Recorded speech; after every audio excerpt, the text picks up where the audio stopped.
નમસ્કાર વિદ્યાર્થી મિત્રો, મારું નામ નિલેશ ઠોરિયા. કોષ જીવનનો એકમ એની અંદર આપણે ગયા લેક્ચરની અંદર જે કોષ દિવાલ આપણે કોષ રસ પટલ એના વિશે આપણે સંપૂર્ણ અભ્યાસ કરી ગયા કે જેનું જે છેલ્લું મોડલ જે એક નામ તરીકે ઓળખી ગયા, જેને આપણે કીધું ફ્લુઇડ મોઝેઇક મોડલ, જે બે વૈજ્ઞાનિક સિંગર અને નિકોલ્સ નામના વૈજ્ઞાનિકે સૌપ્રથમ એની જે સંશોધન કરેલ. અને એની અંદર જે લિપિડ અને પ્રોટીનના ભાગ સંકળાયેલા, મનુષ્યના જે રક્તકણની અંદર લિપિડ અને પ્રોટીનના કેટલા પર્સન્ટેજ છે એની આપણે ચર્ચા કરી. ત્યાર પછી આપણે જોયું કે એની અંદર એનું જે વહન થાય, તો વહન 3 પ્રકારે જોઈ ગયા: સક્રિય, નિષ્ક્રિય અને સાનુકૂલિત વહન, અથવા તો આશ્રુતિનો ભાગ પણ આપણે જોઈ ગયા. સક્રિય વહનમાં સોડિયમ પોટેશિયમ ભાગ પણ આપણે સંપૂર્ણ અભ્યાસ એનો કર્યો.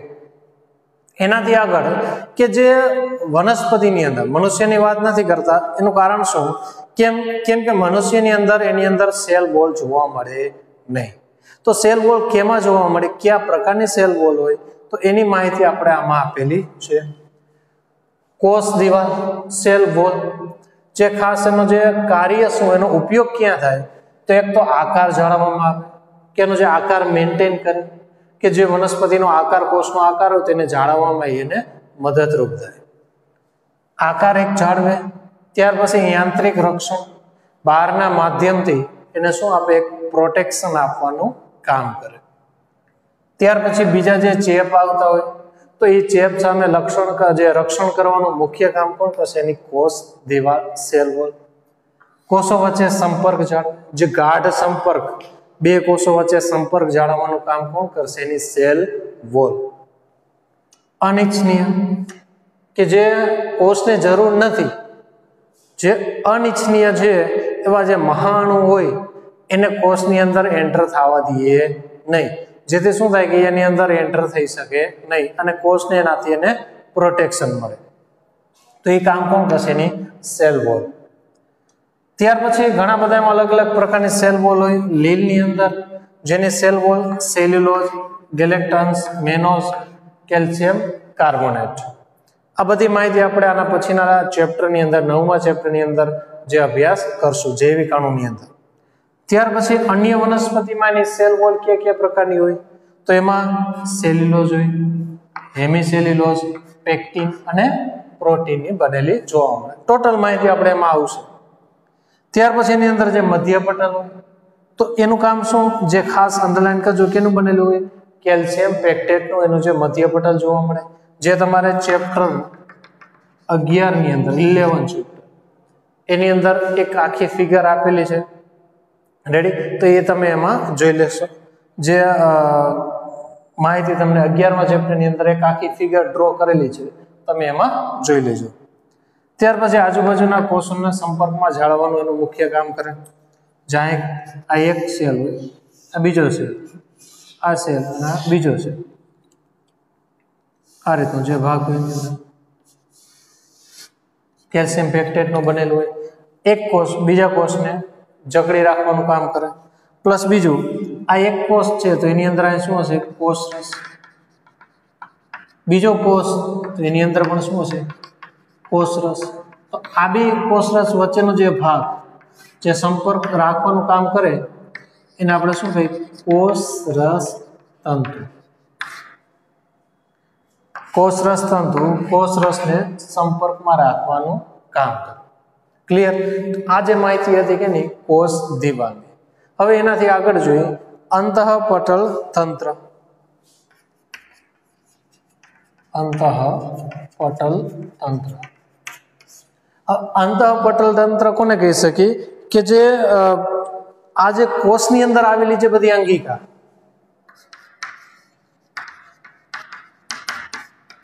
જે મોસ્ટ બધી અંગિકા છે, એની જે રચના અને દ્રષ્ટિની અંદર, જેના કાર્યની અંદર, જે રચના અને દરેકના કાર્ય કેવી પડતી હોય? અલગ, જુદી. દરેકની રચના અલગ હોય, દરેકના કાર્ય અલગ હોય. સપોઝ ધારો કે કણાભસૂત્ર, તેનું કામ શું થઈ ગયું? પાવર હાઉસ તરીકે. લાઇસોઝોમ જલ વિભાજન માટે. ગોલ્ગી કાય તો જે સંરચનામાં ફેરફાર કરવા માટે. અંતઃકોષ રસજાળ પ્રોટીનના નિર્માણ માટે. તો દરેકની રચના અલગ થઈ ગઈ, કાર્ય અલગ થઈ ગયા, પણ અમુક જે કાર્ય જે સંકલનથી કરતા હોય,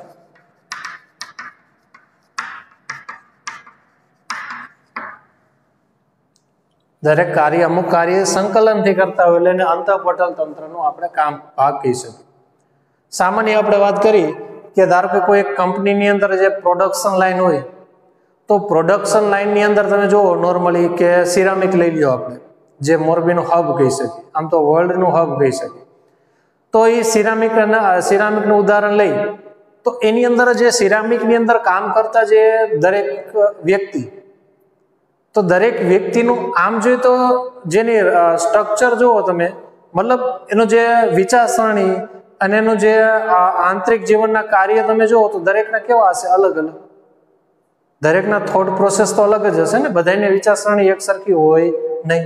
પણ જ્યારે પ્રોડક્શન લાઈનમાં એ બધા હશે તો બધાના કાર્ય કેવા હશે, સંકલિત હશે, તો જ એને છેલ્લે નિપજ મળે. ધારો કે અમુક એમ કે મારે આ કામ નથી કરવું, અમુક એમ કે મારે કામ નથી કરવું, તો શું થાય કે જે પ્રોડક્શન એને મળવું જોઈએ મળે નહીં. પણ એ મળશે, એના કાર્ય સંપૂર્ણ કાર્ય ક્યારે થઈ છે, બધા સંકલિત થશે તો જ એને એક પ્રોપર કાર્ય સંપૂર્ણ થશે. તો એ ભાગ શું બની ગયા, એના અંતઃપટલ તંત્ર કહી શકે, કે જેના અમુક કાર્ય માટે સંકલન દ્વારા એનું નિર્માણ થાય.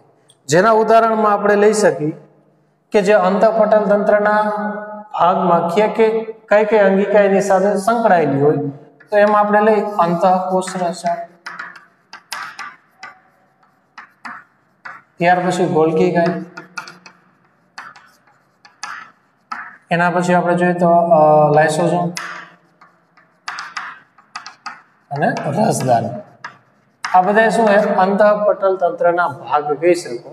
હવે અંતઃપટલ તંત્રના ભાગ નથી તો એમાં કઈ કઈ અંગિકા આવશે, તેમાં કણાભસૂત્ર, હરિતકણ અને પેરોક્સિઝમ. આ જે અંતઃપટલ તંત્રના ભાગ નથી અને એના ભાગ કહી શકે. ક્લિયર? તો આ માહિતી થઈ ગઈ અંતઃપટલ તંત્રની. આમાં કઈ ડીપમાં એટલી બધી જવાની જરૂર નથી. હવે આપણે કન્ટિન્યુ આ રીતે જ અભ્યાસ કરશું. પેલા અંતઃકોષ રસજાળ જોઈશું, પછી ગોલ્ગી કાય, પછી લાઇસોસોમ, રસધાની, ત્યાર પછી કણાભસૂત્ર, હરિતકણ. અને આનો ઉલ્લેખ આપણને આપેલો નથી, પણ છતાં આપણે એનો થોડોક અભ્યાસ કરશું તમારા નોલેજ માટે. ક્લિયર? તો આ રીતે કન્ટિન્યુ આપણે હવે જે અલગ અલગ અંગિકા વિશે આપણે અભ્યાસ કરશું. તો પેલા આપણે જોઈએ અંતઃકોષ રસજાળ. હવે નામ ઉપર તમે થોડોક અંદાજ લગાવી શકો કે જે અંતઃકોષ રસજાળ, અંતઃ એટલે કે અંદર, કોષ રસ તો કોષની અંદર જે કોષ રસ છે એની અંદર જોવા મળે, પણ કયા સ્વરૂપે હોય, તો કે ઝાડ સ્વરૂપે. તો ઝાડ કોને કહેવાય, કે જે ફેલાયેલો આખો ભાગ, એને આપણે શું કહીએ, ઝાડ સ્વરૂપે કહી શકીએ. તો લઈએ આપણે અંતઃકોષ રસજાળ. એક કોષ લઈએ આપણે, લઈએ એટલે આપણે ખ્યાલ આવે.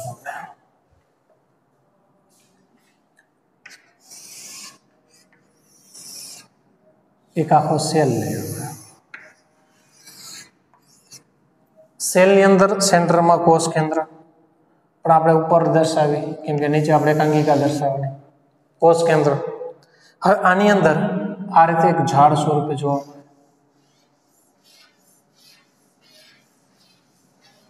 આખા કોષ રસમાં ફેલાયેલી.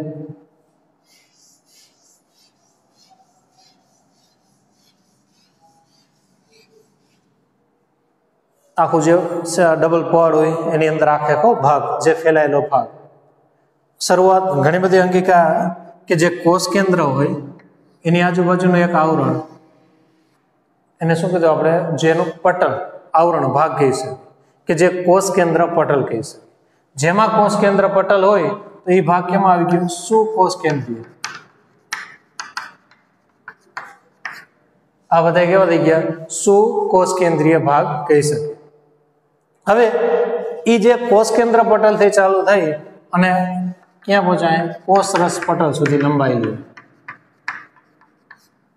चालू क्या थाय कोष केंद्र पटल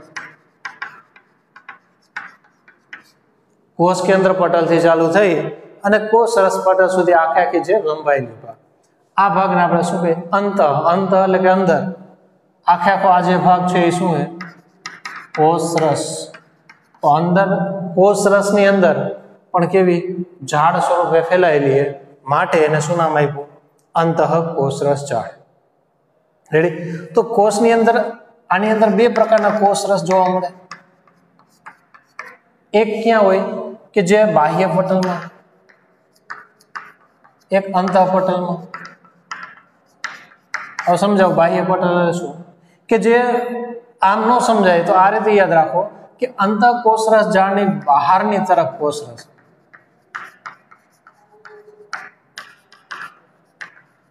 अने बीजू अंतःपटल એટલે કે અંદરની तरफ કે જે અંદરની तरफ કોષરસ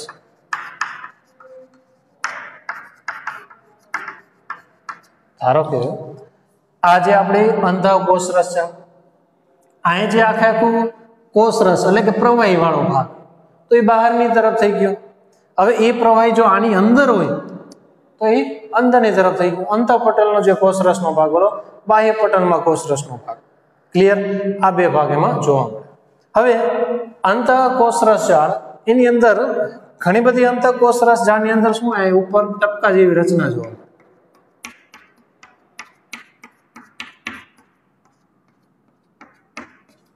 आ जे टपका जेवी रचना जेने शुं कहीए आपणे रिबोसोम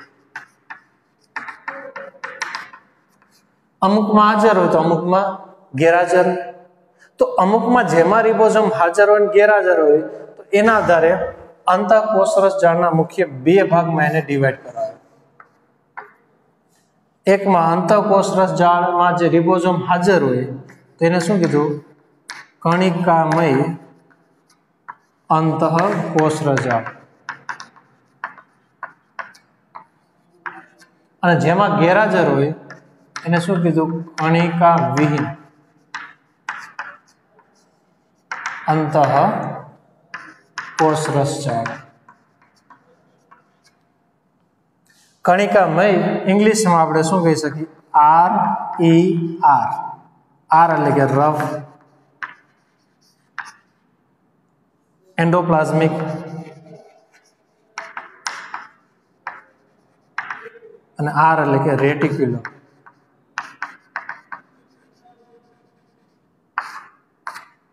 कणिका विहीन तो SER एस मतलब स्मूथ स्मूथ એટલે કે લીસું E એટલે કે एंडोप्लाज्मिक અને R એટલે કે રેટિક્યુલમ રેડી तो एक कणिकामय अंतःकोषरस झाड़ અને એક कणिका विहीन कणिकामय कोने कीधुं कि जेमां शुं होय रिबोसोम हाजर तो आमां लई शको रिबोसोम गैरहाजर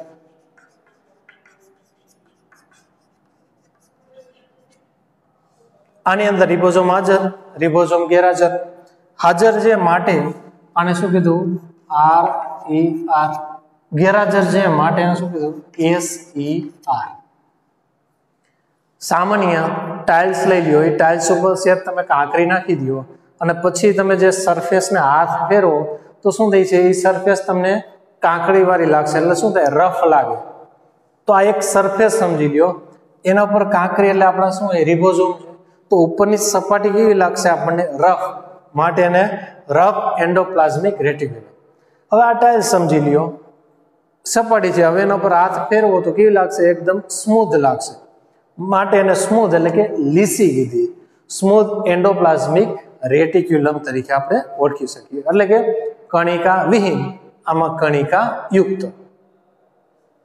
હવે આગળ જોઈએ હવે જેમાં રિબોસોમ છે ગયા લેક્ચરની અંદર આપણે આખા રિબોસોમ વિશે અભ્યાસ કરી ગયા પોલિજોમ્સ રિબોસોમ્સ કે રિબોસોમ્સનું મુખ્ય કામ શું કદાચ આવો પ્રશ્ન પૂછે તમને કે રિબોસોમનું મુખ્ય કામ શું तो रिबोसोमનું એક મુખ્ય કામ શું પ્રોટીનનું સંશ્લેષણ કરે. રિબોઝોમનું મુખ્ય કામ પ્રોટીનનું સિન્થેસિસ એટલે કે પ્રોટીનનું સંશ્લેષણ કરવા સાથે સંકળાયેલું. રેડી? તો હવે આ બે અંતઃકોષરસ જાળ છે, તો જે અંતઃકોષરસ જાળમાં રિબોઝોમ હશે તો એ અંતઃકોષરસ જાળ શું કરશે? પ્રોટીનનું સંશ્લેષણ. તો રિબોઝોમ્સ ક્યાં છે? RER માં. તો RER કેનું સંશ્લેષણ કરશે? આપણે લખી શકીએ શું કરશે? પ્રોટીનનું સંશ્લેષણ. તો આમાં જે રિબોઝોમ નથી તો એ પ્રોટીનનું સંશ્લેષણ કરશે નહીં. પણ પ્રોટીનનું નહીં કરે તો એ સિવાય કેનું સંશ્લેષણ કરશે? લિપિડનું સંશ્લેષણ.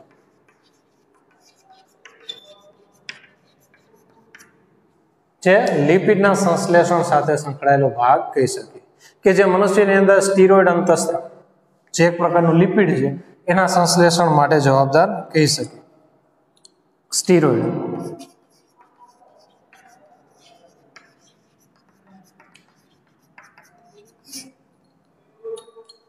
ક્લિયર? આ શું થઈ ગયું આપણું? અંતઃકોષરસ જાળ. ફરીથી એકવાર આખો રિપીટ લઈ લે. અંતઃકોષરસ જાળ કોને કહી શકીએ? કે જે કોષરસની અંદર એક ઝાડ સ્વરૂપે જે ફેલાયેલી જે સંરચના જેને આપણે અંતઃકોષરસ ઝાડ તરીકે ઓળખી શકીએ. હવે જે ઝાડ સ્વરૂપે ફેલાયેલી હોય તો ચાલુ ક્યાંથી થાય? કોષ કેન્દ્ર પટલથી કોષરસ પટલ સુધી આખી જે લંબાયેલી ભાગ, અને જેમાં કોષ કેન્દ્ર પટલ છે માટે શું કોષ કેન્દ્રીય કહી શકીએ? આદિ કોષ કેન્દ્રમાં કોષ કેન્દ્ર પટલ ન હોય તો અંતઃકોષરસ જાળ પણ જોવા મળે નહીં.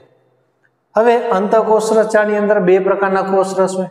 એક અંતઃકોષરસ જાળની બહાર કોષરસ, તો બાહ્ય ભાગ થઈ ગયો અંદરની, એટલે કે એનો અંતઃ ભાગ આપણે કહી શકીએ. ત્યાર પછી અંતઃકોષરસ જાળની અંદર અમુકમાં રિબોઝોમ હોય, અમુકમાં નથી. જેમાં રિબોઝોમ હાજર હોય એને કણિકામય અંતઃકોષરસ જાળ અથવા જે રફ એન્ડોપ્લાઝમિક રેટિક્યુલમ કહી શકીએ. જેમાં રિબોઝોમ ગેરહાજર, જેને આપણે કણિકા વિહીન કહી શકો અથવા સ્મૂથ એન્ડોપ્લાઝમિક રેટિક્યુલમ કહી શકીએ. એના પછી આપણે જોઈ ગયા કે રિબોઝોમનું મુખ્ય કામ શું? કે જે પ્રોટીનનું સિન્થેસિસ કરે, મતલબ પ્રોટીનના સંશ્લેષણ માટે જવાબદાર. તો પ્રોટીન આમાં છે માટે આ અંતઃકોષરસ જાળ પ્રોટીનનું સંશ્લેષણ કરશે. પ્રોટીનનું સંશ્લેષણ નહીં કરે. પ્રોટીનનું સંશ્લેષણ નહીં કરે તો એ કેનું સંશ્લેષણ કરશે? તો એ લિપિડનું, જે સ્ટીરોઇડ અંતઃસ્ત્રાવ પ્રકારના લિપિડ છે એના સંશ્લેષણ માટે જવાબદાર આપણે કહી શકીએ. હવે આનાથી આગળ એક જે અંગિકા આપણે લઈ, ગોલ્ગી પ્રસાધન, જે કોષ કેન્દ્રની એક્ઝેક્ટ નજીક આપણને જોવા મળે.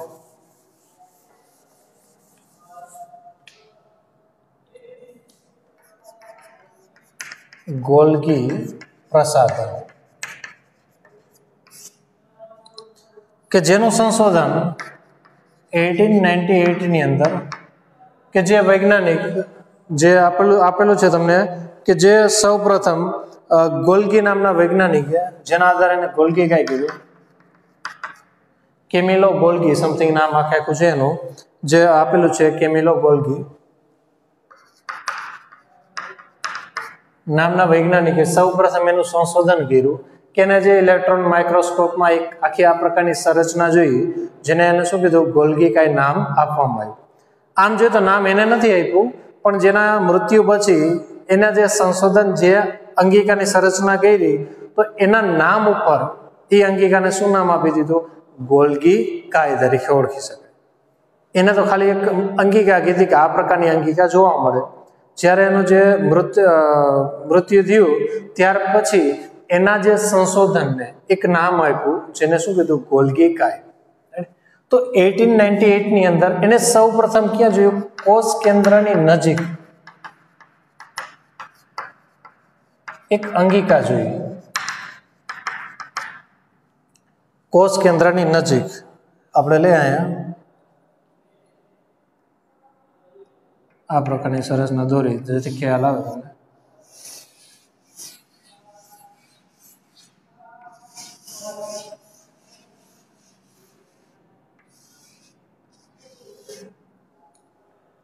આ પ્રકારની સૌપ્રથમ એને કોષ કેન્દ્રની અંદર એક નજીક સંરચના જોઈ, જેને એને નામ શું આપ્યું? ગોલ્ગી કાય તરીકે ઓળખી શકે.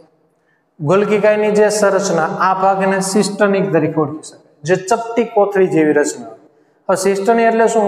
કે તમારે જે બુકનું પેજ હોય, સપોઝ ધારો કે આ રીતના બુક છે તમારે, બરોબર? હવે એ જે બુકના પેજને તમે આ રીતે તમે વાળી દો, આ રીતનો, તો એક આ ચપટી જેવો ભાગ થઈ ગયો. સપોઝ તમે જોઈ શકો આ રીતનો ચપટી જેવો ભાગ, તો એને શું કહેવાય? સિસ્ટની તરીકે ઓળખી શકાય, કે જે બિંબ જેવી સંરચના જોવા મળે, જે સિસ્ટની તરીકે ઓળખાય. અને એના જે વ્યાસની વાત કરી તો કેટલો જોવા મળે? 0.5 માઇક્રોમીટરથી 1 માઇક્રોમીટર, જે બધી માહિતી આપેલી હતી. આ જે ભાગની અંદર જોવા મળે. ત્યાર પછી કોથળીની સંખ્યા દરેકમાં અલગ અલગ હોય, 4 હોય, 6 હોય, 8 હોય, અલગ અલગ કહી શકો તમે. દરેકમાં એની જે સંખ્યા વેરિએશન એમાં જોવા મળે. હવે આની અંદર જે ગોલ્ગી કાય છે આખી સંરચના, તો એની અંદર બે છેડા હોય, એક શરૂઆતનો અને એક અંત તરફ. શરૂઆતના જે છેડાને એને બહિર્ગોળ શીશ કહેવાય, અને જે છેડાનો ભાગ છે એને અંતર્ગોળ ટ્રાન્સ તરીકે ઓળખાય. આપણે લઈએ અહીંયા, જેનો શરૂઆતનો ભાગ જે બહિર્ગોળ શીશ, ત્યાર પછી એનો જે અંત ભાગ જે અંતર્ગોળ ટ્રાન્સ. બહિર્ગોળ શીશ કે જે એના નિર્માણ માટે જવાબદાર હોય, અને આ એનો કયો ભાગ? પરિપક્વ. પરિપક્વ નિર્માણ એટલે ક્યાંથી નિર્માણ શરૂઆત થાય? પરિપક્વ એટલે શું? એની સંરચનામાં કંઈક ફેરફાર થયો. સામાન્ય ઉદાહરણ લઉં કે આપણે જે ઇન્ડિયાની અંદર કે મનુષ્યની 18 વર્ષની એજ થાય ત્યારે શું શબ્દ વાપરી? પરિપક્વ થઈ ગયા. એનો મતલબ શું? કે શરૂઆતમાં જે બાળક હોય તો એની જે વિચારસરણી એટલી બધી ગ્રો ન થઈ હોય, હોર્મોન્સમાં એટલા બધા ચેન્જીસ ન થયા હોય, પ્લસ એને જે નિર્ણય લેવાની જે કેપેસિટી હોય એ એટલું બધું નિર્માણ થયું ન હોય. એ ગાળો એનો નિર્માણ સમયનો ગાળો હોય. પણ જ્યારે એ 18 વર્ષની એજ થઈ જાય ત્યારે શું થાય કે એની અંદર એક નિર્માણ લેવાની કેપેસિટી, પોતાની લાઈફ ડિસિઝન લેવાની કેપેસિટી, કયા પ્રકારનું કેરિયર નક્કી કરવાનું, એ પ્રકારની જે ડિસિઝન લેવાના જે બધા જે ઓપ્શન છે એ પોતાની રીતે ડિસિઝન લઈ શકે. તો એ અવસ્થાએ એની કઈ અવસ્થા કીધી? એની પરિપક્વ અવસ્થા કીધી. તો આની અંદર અહીંથી એના નિર્માણની અવસ્થા થાય. જ્યારે કોઈ પણ ભાગ અહીં પહોંચે તો એ ભાગ એવો કેવો બની ગયો? એનો પરિપક્વ, એટલે કે એની સંરચનામાં ફેરફાર થયો. શરૂઆતમાં આપણે જ્યારે નાના હતા તો આપણી જે સંરચના અને અત્યારે જે આપણી સંરચના, એમાં ઘણો બધો ડિફરન્સ થાય. કેમ? ત્યારે આપણે એ પ્રકારની સમજણ નહોતી, પણ અત્યારે આપણામાં એ સમજણ આવી ગઈ. તો આપણામાં એ શું થઈ ગયું? પરિવર્તન થઈ ગયું. તો એ પરિવર્તન ક્યારે થાય? કે અમુક ઉંમર પછી પરિવર્તન આપણને જોવા મળે. તો એ ભાગ એનો કયો થાય? જ્યારે પરિપક્વ થાય તો એની સંરચનામાં એ થોડોક ફેરફાર એની અંદર જોઈ શકીએ. તો એની અંદર બે ભાગ, બહિર્ગોળ શીશ જે નિર્માણનો ભાગ, અંતર્ગોળ ટ્રાન્સ જેનો પરિપક્વનો ભાગ આપણે કહી શકીએ. ક્લિયર? રેડી? હવે આનું જે કાર્ય આપણે શું જોઈ લઈએ કે આનું કાર્ય શું? બે પ્રકારની અંતઃકોષ રસજાળ આપણે એમ નામ રાખીએ જેથી તમને ખ્યાલ આવે. તો આનું કાર્ય શું? પેકેજિંગનું કામ કરો. પેકેજિંગનું કામ એટલે શું? પેકેજિંગ શું કરશે? એની સંરચનામાં ચેન્જીસ કરી નાખશે. સપોઝ ધારો કે તમારી પાસે ફિઝિક્સ, કેમેસ્ટ્રી, બાયોલોજીની ટેક્સ્ટ બુક છે એમનો. હવે એને તમે એક બોક્સની અંદર પેક કરો, બહાર એમનો 3 થપ્પો પડેલો અને એક કાર્ટૂનની અંદર પેક કરેલો. આ બેને બાજુમાં રાખો તો બેની સંરચના સરખી લાગશે? નહીં. તો બેમાં શું થઈ છે? મેજર ડિફરન્સ થઈ જાય, ઘણો બધો ડિફરન્સ થઈ જાય. તો એનું કારણ શું? કે આપણે એનું શું કર્યું? પેકેજિંગ કર્યું. તો તો એની સંરચના ઓટોમેટિક શું થઈ ગઈ? ચેન્જ થઈ ગઈ. તો ગોલ્ગી કાયનું કામ શું? કે પેકેજિંગ કરવું, એટલે કે જે અણુ એની અંદર દાખલ થયો તો એની સંરચનામાં શું કરી નાખે? ફેરફાર કરે. એ કામ કેનું? ગોલ્ગી કાયનું કામ. તો જોતા જઈએ, પહેલા એની અંદર જે શરૂઆતમાં શું દાખલ થાય છે? પ્રોટીન. અને જ્યારે બહાર નીકળે તો એની સંરચના ચેન્જ કરી અને શું બનાવી દે છે? Golgi protein, ગ્લાયકો protein.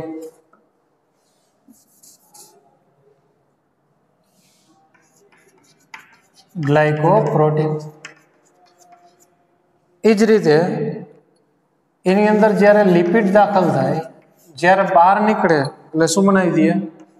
ગ્લાયકોલિપિડ. જસ્ટ તમારા નોલેજ માટે, સપોઝ ધારો કે આ પ્રકારનો પ્રોટીન હોય, જ્યારે અંદર દાખલ થાય ત્યારે બહાર નીકળે એટલે સપોઝ આ પ્રકારનું પ્રોટીન બનાવી દઈએ, તો એની સંરચના શું થઈ ગઈ? ચેન્જ થઈ.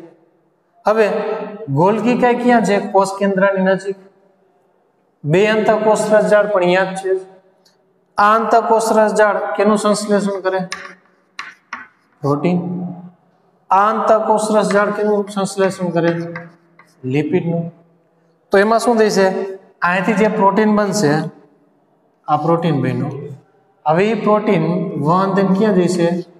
ગોલ્ગી કાયના બહિર્ગોળ શીશમાં.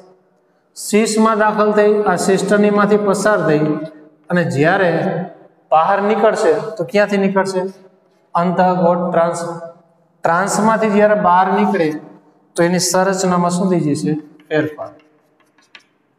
આ ફેરફાર થયો માટે આ ભાગ શું બની ગયો? એનો પરિપક્વ.